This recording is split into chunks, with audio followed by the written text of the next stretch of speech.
Hello friends, स्वागत है आपको अपने यूट्यूब चैनल निभा पीसीएस पे। दोस्तों, जैसे आप लोगों को पता है कि हम लोग एडुटेरिया का 5000 प्लस एमसीक्यू सीरीज स्टार्ट किए हैं। तो हम लोग सेट 3 तक कर चुके हैं। दोस्तों, अगर आप लोग नहीं देखे हैं तो चैनल पे प्लेलिस्ट बना हुआ है, आप लोग देख लीजिएगा। आज हम लोग सेट नंबर 4 करेंगे। तो चलिए स्टार्ट करते हैं। पहला क्वेश्चन है कि भारत में पर्यावरण संरक्षण अधिनियम कब पारित किया गया? तो पर्यावरण संरक्षण अधिनियम 1986 में पारित किया गया था। इसका सही आंसर सी हो जाएगा। दूसरा क्वेश्चन है कि निम्नलिखित में कौन एक कृत्रिम परितंत्र है? कृत्रिम परितंत्र कौन है? इसका सही आंसर डी होगा, बगीचा। 3 नंबर क्वेश्चन है कि निम्नलिखित में कौन सर्वाधिक ग्रीन हाउस इफेक्ट करता है? तो सर्वाधिक ग्रीन हाउस इफेक्ट कौन करता है? तो इसका सही आंसर होगा जलवाष्प, ऑप्शन ए। 4 नंबर क्वेश्चन है कि भारत के मुख्य भूमि का दक्षिणतम बिंदु है। तो मुख्य भूमि का दक्षिणतम बिंदु क्या है दोस्तों? तब 4 नंबर का सही आंसर हो जाएगा बी, कन्याकुमारी। ऐसे भारत का मुख्य दक्षिणतम बिंदु पूछता है तो क्या होता है? इंदिरा पॉइंट, जो कि समुद्री सीमा लेकर है। चलिए 5 नंबर क्वेश्चन देखते हैं। 5 नंबर क्वेश्चन क्या है? 5 नंबर में है दोस्तों कि भारत में किस प्रकार का वन सर्वाधिक भाग में पाया जाता है? तो सर्वाधिक भाग में कैसा वन पाया जाता है? इसका सही आंसर हो जाएगा बी, उसमें कटिबंधीय पर्णपाती वन। बी ऑप्शन बिल्कुल सही है। 6 नंबर क्वेश्चन है कि निम्नलिखित कथनों में कौन सही है? एक में है हिमालय के पश्चिमी भाग की अपेक्षा पूर्वी भाग में अधिक विविधता पाई जाती है। 2 में है हिमालय के पश्चिमी भाग की अपेक्षा पूर्वी भाग की चौड़ाई अधिक है। तो इसका सही आंसर क्या होगा? ए, केवल एक सही है, बी गलत है। 7 में है अरब सागर में गिरने वाली भारत की सबसे बड़ी प्रायद्वीपीय नदी कौन सी है? इसका सही आंसर सी होगा, नर्मदा नदी। 8 नंबर क्वेश्चन है कि चाय की खेती के लिए निम्न में से कौन सी मिट्टी सबसे उपयुक्त होता है? तो चलिए देखते हैं। 8 नंबर में है कि चाय की खेती के लिए निम्न में से कौन सी मिट्टी सबसे उपयुक्त होता है? तो 8 का सही आंसर हो जाएगा ए, अम्लीय। 9 में है मानसून पर निर्वर्तन होता है। मानसून जो है वो निर्वर्तन होता है पश्चिमी घाट से पूर्वी तट पे, दक्षिण मतलब जो है उत्तर से दक्षिण, उत्तर पूर्व भारत से पश्चिम तट, उत्तर पश्चिम भारत से बंगाल की खाड़ी। कैसे होता है? तो 9 का सही आंसर डी होगा, उत्तर पश्चिम भारत से बंगाल की खाड़ी। 10 में है कि वेनेजुएला की राजधानी कहाँ है? तो वेनेजुएला की राजधानी कहाँ है? तो कराकस, ऑप्शन ए बिल्कुल सही है। चलिए 11 नंबर क्वेश्चन देखते हैं। 11 नंबर में क्या है? 11 नंबर क्वेश्चन है कि निम्नलिखित में कौन सुमेलित नहीं है? तो सुमेलित नहीं है पूछा जा रहा है। तो इसका सही आंसर क्या हो जाएगा? 11 का डी, अमेरिका बगियो, ये सही नहीं है। 12 में है कि कोरल रीफ या प्रवाल भित्ति मुख्यतः कहाँ पाई जाती है? तो कोरल रीफ या प्रवाल भित्ति कहाँ पाई जाती है? तो कर्क एवं मकर रेखा के बीच, ऑप्शन सी बिल्कुल सही है।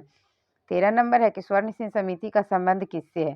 तो स्वर्ण सिंह समिति का संबंध मूल कर्तव्य से है।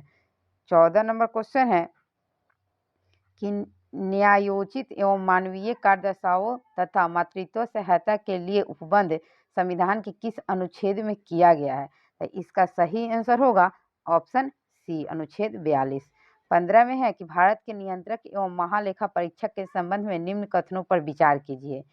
इसके कार्यकाल 6 या 62 वर्ष जो पहले हो आयु तक होता है। यह राष्ट्रपति के प्रसाद पर्यंत अपने पद पर बना रहता है। इसके वेतन एवं अन्य भत्ते शर्तें राष्ट्रपति द्वारा निर्धारित होती है। उपयुक्त में से कौन सा कथन गलत है पूछा जा रहा है? तो गलत कथन कौन सा है? तो इसका सही ऑप्शन हो जाएगा ऑप्शन डी, उपयुक्त सभी कथन क्या है? गलत है। चलिए 16 नंबर क्वेश्चन है। 16 नंबर में कि राज्यों के मुख्यमंत्री समेत मंत्रियों की अधिकतम संख्या विधानसभा के कुल सदस्य के कितने प्रतिशत से अधिक नहीं होना चाहिए? तो कितना प्रतिशत से अधिक नहीं होना चाहिए? इसका सही ऑप्शन हो जाएगा सी, 15%।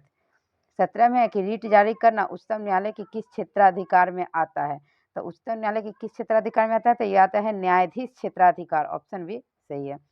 10 नंबर की दल बदल अधिनियम संबंधित संशोधन कब पारित किया गया था? तो दल बदल जो था वो कब पारित किया गया था? 1985 में, ऑप्शन बी बिल्कुल सही है। 18 नंबर क्वेश्चन हो गया दोस्तों। चलिए 19 नंबर देखते हैं कि सर्वप्रथम प्रत्यक्ष चुनाव का प्रावधान निम्नलिखित में से किस अधिनियम द्वारा किया गया था? तो 19 का आंसर हो जाएगा सी, भारत शासन अधिनियम 1919। चलिए 20 नंबर क्वेश्चन देखते हैं। 20 में क्या है? 20 नंबर क्वेश्चन है, 20 में है कि प्रधानमंत्री का राष्ट्रपति को सूचना प्रदान करने संबंधी कर्तव्यों का उल्लेख है। किसमें अनुच्छेद में है, मतलब किस अनुच्छेद में उल्लेख है कि प्रधानमंत्री राष्ट्रपति को सूचना देंगे। तो यह है, इसका सही आंसर हो जाएगा आपका ऑप्शन डी, अनुच्छेद 78। 21 में है कि निम्नलिखित में से कौन सा देश प्रातःकाल शांति की भूमि, लैंड ऑफ द मॉर्निंग कल्म के नाम से जाना जाता है। तो 21 का सही आंसर होगा बी, दक्षिण कोरिया। 23 में है कि विश्व जल संरक्षण दिवस मनाया जाता है, यानी विश्व जल संरक्षण दिवस कब मनाया जाता है वही पूछा जा रहा है। 22 का सही आंसर हो जाएगा बी नंबर, 22 मार्च को। 23 में है कि स्वदेशी और बहिष्कार आंदोलन का अनुमोदित कांग्रेस के किस अधिवेशन में हुआ था। तो इसका सही आंसर होगा बनारस अधिवेशन 1905। 24 में है कि कांग्रेस के कार्य समिति में भारत विभाजन का प्रस्ताव कब पारित किया गया था। तो भारत विभाजन का प्रस्ताव कब पारित किया गया था दोस्तों, तो 24 का आंसर हो जाएगा बी नंबर, 14 जून 1947 को।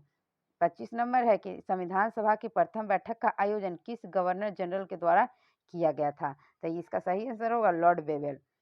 26 का है मंगल पांडे ने प्रथम भारतीय स्वतंत्रता संग्राम की शुरुआत की, इसके उपरांत ब्रिटिश सरकार द्वारा उन्हें कब फांसी दिया गया था, यानी मंगल पांडे को फांसी कब दिया गया था। तो 26 का सही आंसर होगा सी, 8 अप्रैल 1857 को।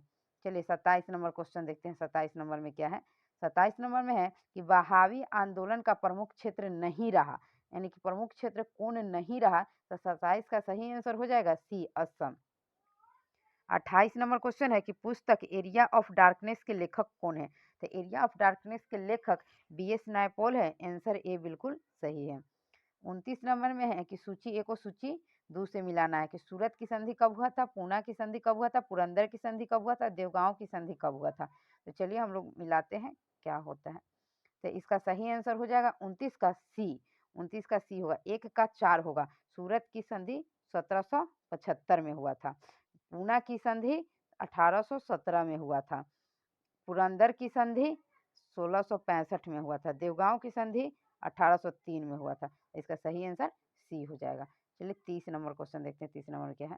30 नंबर क्वेश्चन है कि निम्नलिखित में से किस ग्रंथ से गुप्त काल के बारे में जानकारी मिलती है। गुप्त काल के बारे में किस ग्रंथ से जानकारी मिलती है। तो इसका सही आंसर हो जाएगा ए, मृच्छकटिकम। 31 नंबर है कि कलिंग शासक खारवेल किस धर्म का अनुयायी था। तो कलिंग नरेश जो खारवेल था वह किस धर्म का अनुयायी था, तो वह था जैन धर्म का, ऑप्शन बी बिल्कुल सही है। भीतरी स्तंभ अभिलेख किस शासक से संबंधित है। तो भीतरी स्तंभ लेख जो है किस शासक से है। तो 32 का सही आंसर बी हो जाएगा, स्कंदगुप्त से है।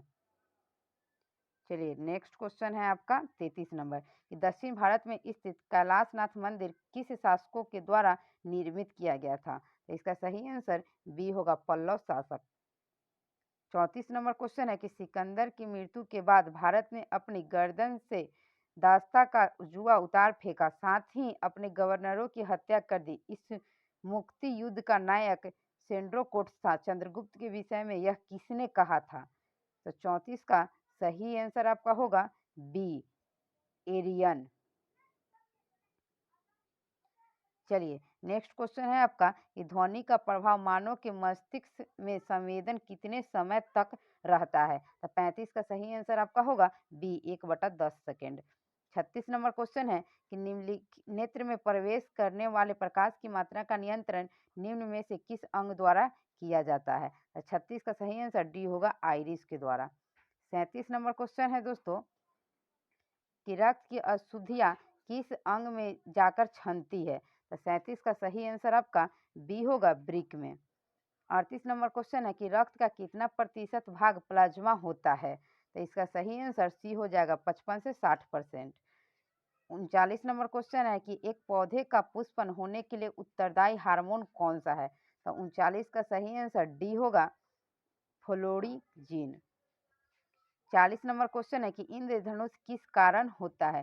तो इंद्रधनुष किस कारण बनता है। तो 40 का सही आंसर आपका हो जाएगा डी, जो कि परावर्तन एवं अपवर्तन के कारण होता है। 41 नंबर क्वेश्चन है कि एक ही पदार्थ के अणुओं के बीच कार्यकारी आकर्षण बल को क्या कहा जाता है। तो इसका सही आंसर डी हो जाएगा, ससंजक बल। चलिए 42 नंबर क्वेश्चन देखते हैं। 42 में क्या है। तो 42 नंबर क्वेश्चन है कि किस अभिक्रिया में भाग लेने में, थोड़ा जूम कर देते हैं दोस्तों ताकि आप लोग को भी देखने में आसानी होगा। चलिए 42 नंबर है, किस अभिक्रिया में भाग लेने वाले पदार्थ क्या कहलाते हैं? किसी अभिक्रिया में भाग लेने वाले पदार्थ क्या कहलाते हैं?